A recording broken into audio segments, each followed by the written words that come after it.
بسم اللہ الرحمن الرحیم الحمدللہ نحمده ونستعینه ونستغفره ونؤمن به ونتوکل علیہ ونعوذ باللہ من شرور انفسنا ومن سیئات اعمالنا من يهده اللہ فلا مضل له ومن يضلله فلا هادی له ونشهد ان لا الہ الا اللہ وحدہ لا شریک له ونشهد ان سیدنا مولانا محمدا عبده ورسوله صلی اللہ تعالی علیہ وسلم وبعد فاعوذ باللہ من الشیطان الرجیم بسم اللہ الرحمن الرحیم وَإِنْ خِفْتُمْ شِقَاقَ بَيْنِهِمَا فَابْعَثُوا حَكَمًا مِّنْ أَهْلِهِ وَحَكَمًا مِّنْ أَهْلِهَا إِنْ يُرِيدَا إِصْلَاحًا يُوَفِّقِ اللَّهُ بَيْنَهُمَا ان اللہ کان علیما خبیرا صدق اللہ المولانا العظیم وبلغنا رسولہ النبی الامین الکریم ونحن علی ذلک لمن الشاہدین والشاکرین والذاکرین والحمد للہ رب العالمین۔ محترم ناظرین، سلسلے کے اعتبار سے ہمارا وہی 5واں پارہ سورہ نساء چل رہی ہے، اور سورہ نساء کی آیت نمبر 35 میں نے تلاوت کی۔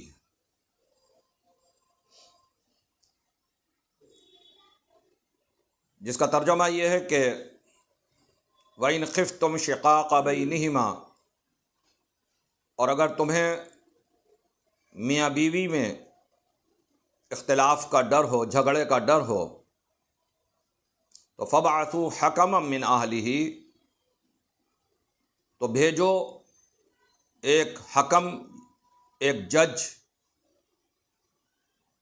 مرد کی طرف سے، یعنی شوہر کی طرف سے، وَحَكَمًا مِّنْ أَهْلِهَا، اور ایک حکم یعنی ایک جج، ایک فیصل بیوی کی طرف سے، عورت کی طرف سے۔ إِن يُرِيدَا إِصْلَاحًا، اگر وہ دونوں اصلاح چاہتے ہیں، یوفق اللہ بینہما، تو اللہ بھی موافقت ان کے درمیان فرما دے گا۔ ان اللہ کان علیما خبیرا، بے شک اللہ جاننے والا اور خبر رکھنے والا ہے۔ یہ تھا اس آیت کریمہ کا ترجمہ۔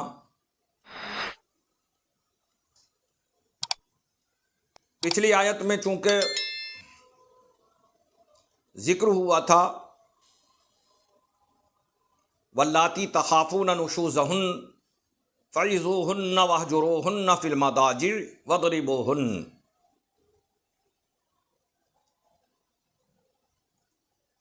کہ جو عورت جھگڑا کرتی ہے، اختلاف رکھتی ہے شوہر سے، تو شوہر کو اسے راستے پہ لانے کے لیے کئی طریقے بتائے گئے تھے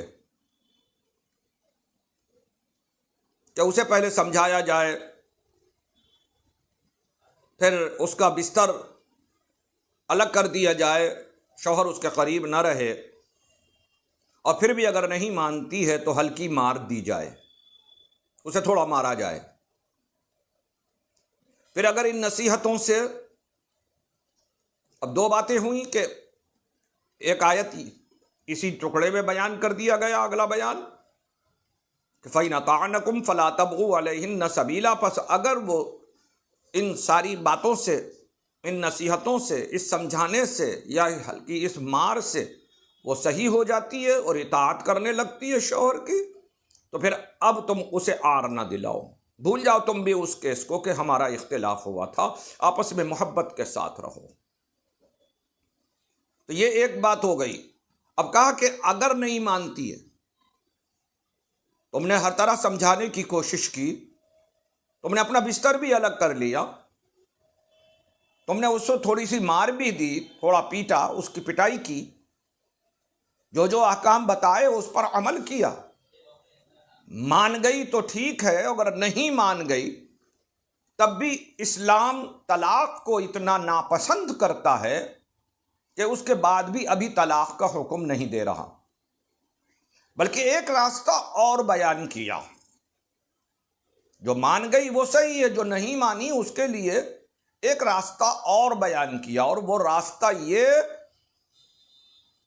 فَابْعَثُوا حَكَمًا مِّنْ أَهْلِهِ وَحَكَمًا مِّنْ أَهْلِهَا، دونوں گھرانوں سے لڑکا اور لڑکی کے رشتہ داروں میں سے معتبر آدمی کو جج بنایا جائے، ایک جج لڑکے کی طرف سے اور ایک جج لڑکی کی طرف سے، دونوں ایسے ہوں جو دونوں کے حالات جانتے ہوں، دونوں ایسے ہوں جو یہ چاہتے ہوں کہ ان کا گھر بس جائے، دونوں ایسے ہوں جو عادل ہوں، دونوں ایسے ہوں جو عقل مند ہوں، دونوں ایسے ہوں جو فیصلہ کرنے کی صلاحیت رکھتے ہوں، الٹا بگاڑنے کا نہیں بلکہ بنانے کی صلاحیت رکھتے ہیں۔ تو اس طرح کے دونوں طرف سے ایک ایک شخص کو جمع کیا جائے اور دونوں پارٹی کو، شوہر کو اور بیوی کو بٹھایا جائے، اور ان دونوں کے سامنے یہ دونوں اپنی اپنی رودات بیان کریں، اپنا اپنا کیس بیان کریں، جو اس بات سے اختلاف ہوا تھا وہ باتیں بیان کی جائیں۔ اب یہ فیصل سننے والے فیصلہ کریں، اتنے ماہر ہوں، اتنے ذہین ہوں فیصلہ کرنے میں کہ جس کی بھی بات اچھی ہو اس کو تسلیم کیا جائے اور سمجھایا جائے کہ یہاں یہ صحیح ہے، تم غلط ہو، کوئی پکش پاس نہ کیا جائے بلکہ حق اور انصاف کی بات کی جائے۔ اگر حق اور انصاف کی بات کی جائے گی تو انشاءاللہ اچھا راستہ نکل سکتا ہے، بگڑنے والا گھر بن سکتا ہے۔ دین کی باتیں سمجھائیں، اختلاف میں نقصان ہے یہ سمجھائیں۔ آج طلاق ہو جائے کوئی بات نہیں، گھر الگ ہو جائے گا، لیکن کیا یہ گارنٹی ہے کہ کل اگر وہ لڑکا، وہ شوہر دوسری عورت سے شادی کرتا ہے تو وہ عورت اس سے زیادہ اچھی ہوگی؟ ہو سکتا ہے اس سے زیادہ خراب ہو۔ اب کیا کریں گے آپ؟ اسی طرح یہ بیوی اپنے شوہر سے جو آج جھگڑا کر رہی ہے اور کسی بھی طرح رہنے کے لیے تیار نہیں ہے، کل طلاق کے بعد، عدت گزارنے کے بعد دوسری جگہ اگر نکاح کرے گی تو کیا یہ گارنٹی ہے کہ دوسرا شوہر اس سے اچھا ملے گا؟ اگر اس سے بھی برا مل گیا تو کیا کریں؟ اس لیے جو رشتہ ہو گیا ہے، جو گھر بن گیا ہے، جو میاں بیوی کی جوڑی بن گئی ہے، اسے ہی بنائے رکھنے میں قوم کا بھی فائدہ ہے اور تمہارا بھی فائدہ ہے، ملت کا بھی فائدہ ہے، اور اس برادری کا بھی فائدہ ہے، اس خاندان کا بھی فائدہ ہے، اور آپ کا خود کا بھی فائدہ ہے۔ لہذا اسلام نہیں چاہتا کہ طلاق دی جائے، اسلام طلاق کو ناپسند کرتا ہے، حتی الامکان کوشش کر رہا ہے۔ دیکھیے کتنی کوشش کر رہا ہے، اسے سمجھاؤ، اپنا بستر الگ کر دو، تھوڑی سی مار لگاؤ، اور پھر اگر اتنے پہ بھی نہیں ہے تو پنچایت بٹھاؤ، ایک آدمی ادھر سے بلاؤ، ایک آدمی ادھر سے بلاؤ، اور زیادہ کو جمع کرنے کا حکم نہیں فرمایا کہ 10 آدمی ادھر کے بلاؤ، 10 آدمی ادھر کے، نہیں، ایک آدمی، فَبَعَثُوا حَكَمًا مِّنْ أَهْلِهِ وَحَكَمًا مِّنْ أَهْلِهَا، ایک مرد کی طرف سے، ایک عورت کی طرف سے بلا، کیونکہ جتنے زیادہ لوگوں کو بلایا جائے گا اتنا ہی کام خراب ہوگا، اتنی ہی بات خراب ہوگی، لہذا اس کے اندر زیادہ لوگوں کو جمع نہ کیا جائے بلکہ کم سے کم لوگوں کو جمع کیا جائے، 1-2 آدمی کو جمع کیا جائے اور حق و انصاف سے اپنی بات کی جائے، اس میں جھوٹ کی آمیزش نہ کی جائے، کوئی کہانی سنانے میں، کوئی اپنی بات، اپنی داستان سنانے میں، اپنی گزری اپنی بپتا سنانے میں، اس میں جھوٹ سے کام نہ لیا جائے۔ اگر واقعی آپ گھر بسانا چاہتے ہیں تو اپنی سچی سچی بات بیان کر دیجئے، جہاں آپ کی غلطی ہے تو خود کی بھی بیان کر دیجئے، میں نے اس جواب پر یہ کہا تھا۔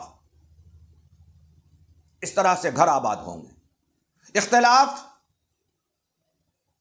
ہر گھر میں ہوئے ہیں، یہاں تک کہ خود حضور پاک سرور کائنات صلی اللہ علیہ وسلم اور حضرت عائشہ صدیقہ رضی اللہ تعالی عنہا کے درمیان اختلاف ہوا، کسی بات پر ان ہستیوں میں اختلاف ہو گیا، فیصلے کے لیے حضرت ابوبکر صدیق رضی اللہ تعالی عنہ کو بلایا گیا۔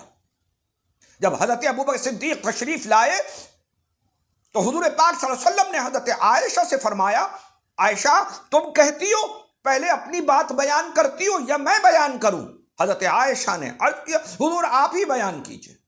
تو حضور پاک صلی اللہ علیہ وآلہ وسلم اپنی بات بیان کر رہے تھے کہ عائشہ نے ایسا کیا یا عائشہ نے ایسا بولا، عائشہ ایسا کہتی تھی وغیرہ۔ تو اتنے میں بیچ میں حضرت عائشہ صدیقہ رضی اللہ تعالی عنہا نے عرض کیا یا رسول اللہ ٹھیک ٹھیک بیان کیجئے۔ اتنے جملے پر حضرت ابوبکر صدیق رضی اللہ تعالی عنہ کو غصہ آ گیا اور مارنے کے لیے آپ نے اپنا ہاتھ اٹھا لیا حضرت عائشہ کے۔ حضرت عائشہ ڈر کر حضور پاک صلی اللہ علیہ وسلم کی پیٹھ کے پیچھے آ کر چھپ گئی۔ جس سے اختلاف تھا، جس سے ناراضگی تھی، پناہ بھی اپنے ہی شوہر کے پیچھے حضرت عائشہ نے سنبھالی۔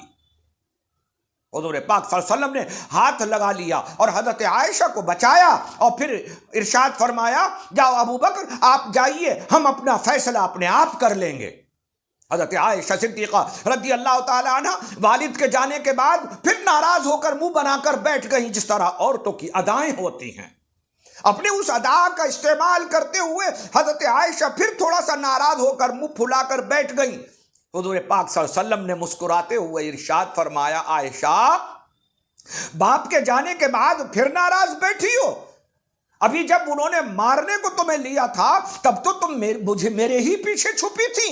حضرت عائشہ مسکرا دی، حضور پاک صلی اللہ علیہ وآلہ وسلم بھی مسکرا دیے، اختلاف ختم ہو گیا۔ سیدنا حضرت عمر فاروق اعظم رضی اللہ تعالی عنہ اور آپ کی بیوی میں اختلاف ہوا۔ حضور پاک صلی اللہ علیہ وسلم نے کے پاس ایک کوئی ضرورت مند حاضر ہوئے اور عرض کیا یا رسول اللہ صلی اللہ علیہ وسلم مجھے فلاں چیز کی ضرورت ہے۔ حضور پاک صلی اللہ علیہ وسلم نے حضرت عمر فاروق اعظم رضی اللہ تعالی عنہ کے پاس بھیجا۔ وہ سائل جب حضرت عمر فاروق اعظم کے دروازے پر پہنچے تو اندر سے اہلیہ کے چلانے کی آواز آ رہی تھی۔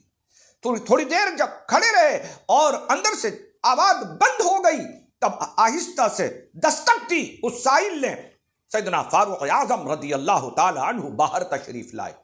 اللہ اکبر۔ تو سائل نے کچھ کہنے سے پہلے خاموش ذرا سے کھڑے رہے تو چہرے کو پڑھ کر حضرت عمر نے خود ارشاد فرمایا کہ معلوم ہوتا ہے تم نے اندر سے آنے والی آواز کو سن لیا ہے۔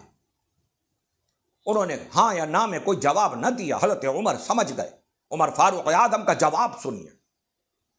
حضرت عمر نے برجستہ ارشاد فرمایا وہ میری بیوی ہیں، جن کی آواز تم نے سنی ہے وہ میری بیوی، لیکن سنو میرے بچوں کا خیال کرتی ہے، میرے گھر کی آیا ہے، میرے گھر کا جھاڑو پوچھا لگاتی ہے، میرے گھر میں کام والی، میرے گھر میں کھانا پکاتی ہے، میرے گھر کی خانسامہ ہے۔ اور اس سب سے بہتر تو یہ اور بڑی بات یہ ہے کہ اس کی وجہ سے آج عمر کا ایمان سلامت ہے۔ تو جب اتنے کام آنے والی کوئی عورت اگر کبھی ناراض ہو جائے تو برطرف کر دیا جائے۔ یہ عمر جیسا کی شخصیت بیان کر رہی ہے۔